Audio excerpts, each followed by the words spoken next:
ดีจ้านี่พี่เดย์เองมาพบกันอีกแล้วในช่องไอเดียวิดีโอของพี่วันนี้พี่ดีใจมากเลยที่จะได้อ่านหนังสือเล่มนี้ให้ฟังนะคะ The Tale of Benjamin Bunny. This story is really cute. I absolutely love it. And it's this tale when Benjamin and Peter go on adventures in the garden of Mr. McGregor. See what happens. Let's get started. One morning, a little rabbit sat on a bank.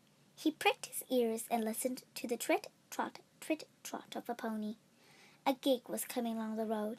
It was driven by Mr. McGregor, and beside him sat Mrs. McGregor in her best bonnet.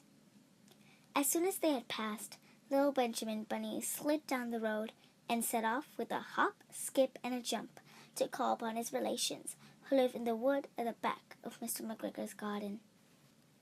That wood was full of rabbit holes, and in the neatest, sandiest hole of all lived Benjamin's aunt and his cousins, Flopsy, Mopsy, Cottontail, and Peter. Old Mrs. Rabbit was a widow. She earned her living by knitting rabbit wool mittens and muffets. She also sold herbs and rosemary tea, and rabbit tobacco, which is what we call lavender. Little Benjamin did not very much want to see his aunt. He came round the back of the fir tree and nearly tumbled upon his cousin, Peter. Peter was sitting by himself.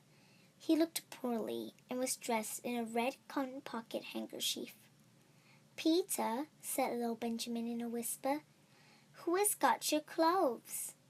Peter replied, "The scarecrow in Mr. McGregor's garden," and described how he had been chased about the garden and had dropped his shoes and coat.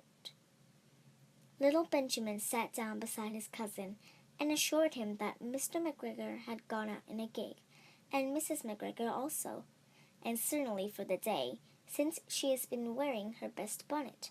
Peter said he hoped that it would rain.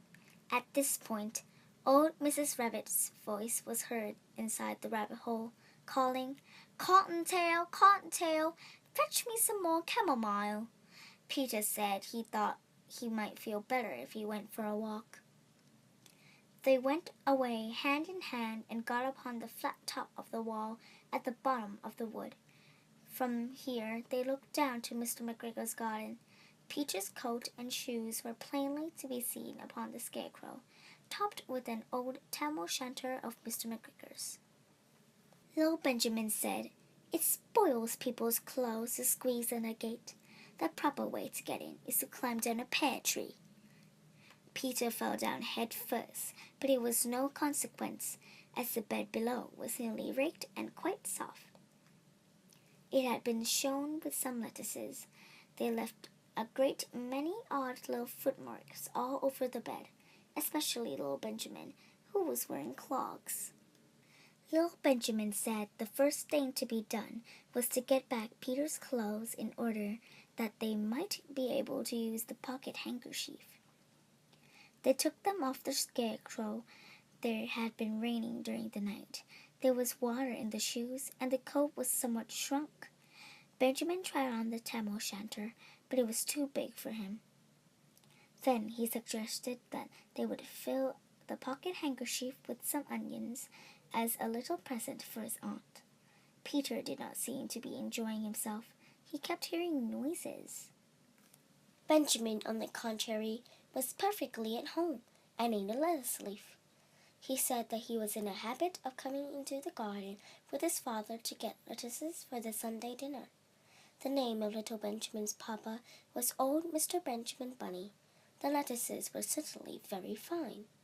Peter did not eat anything. He said he would like to go home. Presently, he chopped half of the onions. Little Benjamin said that it was not possible to get back up the pear tree. With a load of vegetables, he led the way boldly towards the other end of the garden. They went along a little walk on planks under a sunny red brick wall. The mice sat on the doorstep, cracking cherry stones. They winked at Peter Rabbit and little Benjamin Bunny. Presently, Peter let the pocket handkerchief go again. They got amongst the flower pots and frames and tubs. Peter heard noises worse than ever. His eyes were as big as lollipops. He was a step or two in front of his cousin when he suddenly stopped. This is what those little rabbits saw round that corner. Little Benjamin took one look, and then in half a minute less than no time, hid himself and Peter and the onions underneath a large basket. The cat got up and stretched herself, and came and sniffed at the basket. Perhaps she liked the smell of onions. Anyway, she sat down upon the top of the basket. She sat there for 5 hours. I cannot draw you a picture of Peter and Benjamin underneath the basket, because it was quite dark, and because of the smell of onions was fearful. It made Peter Rabbit and little Benjamin cry. The sun got round behind the wood, and it was quite late in the afternoon, but still the cat sat upon the basket. At length there was a pitter-patter, pitter-patter, and some bits of the mortar fell from the wall above. The cat looked up and saw old Mr. Benjamin Bunny prancing along the top of the wall of the upper turrets. He was smoking a pipe of rubber tobacco, and had a little switch in his hand. He was looking for his son. Old Mr. Bunny had no opinion whatever of cats. He took a tremendous jump off the top of the wall onto the top of the cat, and cuffled it off the basket, and kicked it into the greenhouse, scratching off a handful of fur. The cat was too much surprised to scratch back. When old Mr. Bunny had driven the cat into the greenhouse, he locked the door. Then he came back to the basket, and took out his son Benjamin by the ears, and whipped him with the little switch. Then he took out his nephew Peter. Then he took out the handkerchief of onions, and marched out of the garden. When Mr. McGregor returned about half an hour later, he observed several things which perplexed him.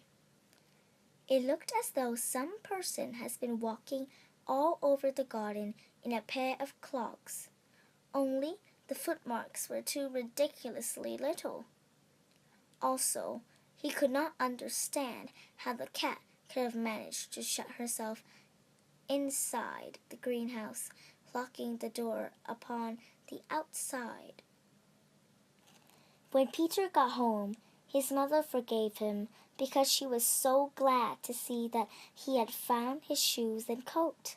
Cottontail and Peter folded up the pocket handkerchief, and old Mrs. Rabbit strung up the onions and hung them from the kitchen ceiling with the bunches of herbs and the rabbit tobacco. The end. Is this story fun or what? But I want to hear your opinion about what character do you like the most? Is it Little Benjamin Bunny or Little Peter Rabbit? Don't forget to tell me in the comments down below and leave a like. And don't forget to subscribe to my channel so you won't miss any fantastic videos like this anymore. But now, goodbye!